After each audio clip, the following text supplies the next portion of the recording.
Beraldo, também queria pedir sua análise sobre essa edição 2023 do Enem, essas questões abordadas pelos nossos colegas, mas se você também puder dar uma contribuição, nos Estados Unidos tem uma prova de aptidão similar ao Enem, seria o Enem norte-americano. Essas questões que a gente debate aqui, o uso político de uma prova como essa, também já foi tratado nos Estados Unidos ou não? É algo que nunca foi observado, pelo menos?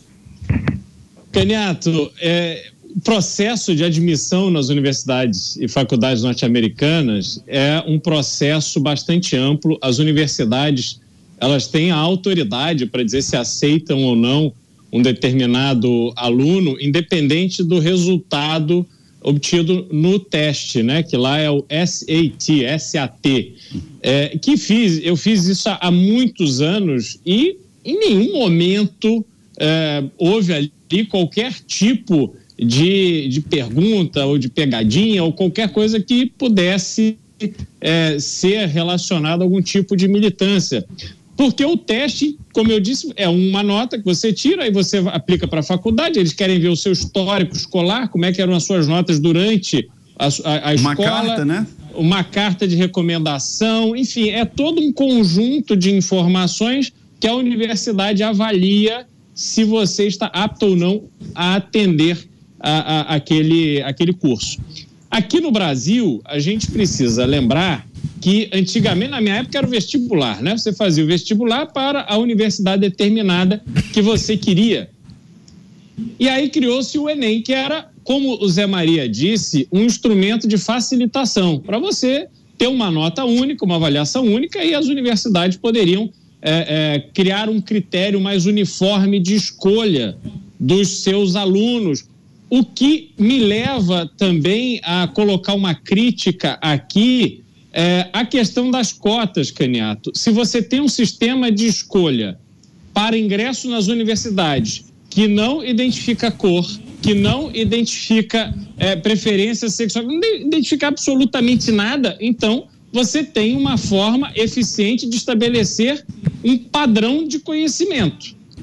E aí cria-se as cotas na universidade, quando, na verdade, o que você deveria estar preocupado é em criar condições lá na escola de negros, pobres, índios, pardos, mulatos e seja lá quem for, tem a mesma oportunidade daquelas pessoas lá, dos filhos das famílias ricas, dos grandes centros, etc., para que o conhecimento seja de fato universal. Então essa é a minha crítica principal sobre essa questão de cotas, que também tem a ver com a forma que se escolhe os alunos que vão ingressar na universidade no Brasil. E aí tem um outro ponto.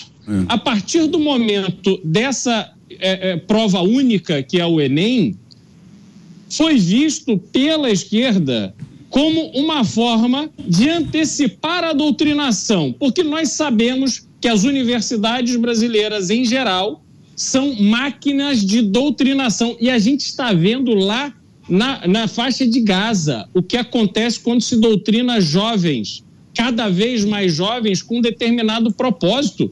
Você consegue colocar na cabeça de um ser humano que o propósito de vida dele é matar o outro. Então, se você consegue isso, imagina o que se consegue ao fazer esta militância em que, até para ter chance de passar na faculdade, um jovem de 16, 17 anos tem que saber qual é a resposta progressista para um determinado tipo de questão. E aí, quando ele ingressa na faculdade, metade do trabalho já está feito, fica mais fácil a doutrinação ainda, mais fácil ainda dentro das universidades. E o que a gente vai ter de nação?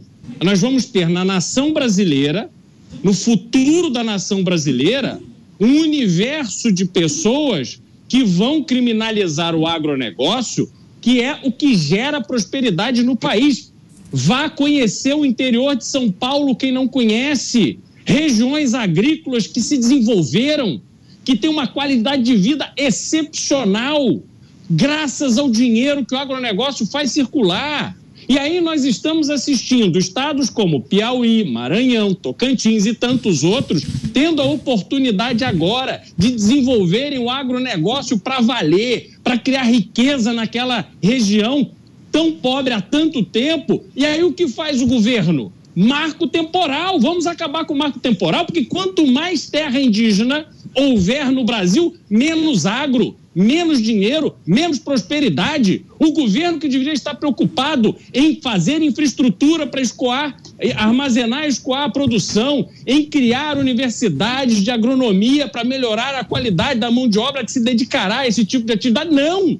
Quer boicotar e começa boicotando já desde a escola, passando pelo Enem, depois durante toda a faculdade. Nós nos sabotamos de forma permanente. O Brasil quer ser condenado pela esquerda ao atraso. Essas pessoas, os jovens, parece que não podem ter a oportunidade de prosperidade. Isso é o sinal de como estamos doentes como sociedade, como a gente está caminhando para o lugar errado, porque poderíamos estar muito melhor do que estamos. Mas há um grupo, um pensamento político retrógrado, que só pensa nos seus próprios interesses, que não nos deixa avançar.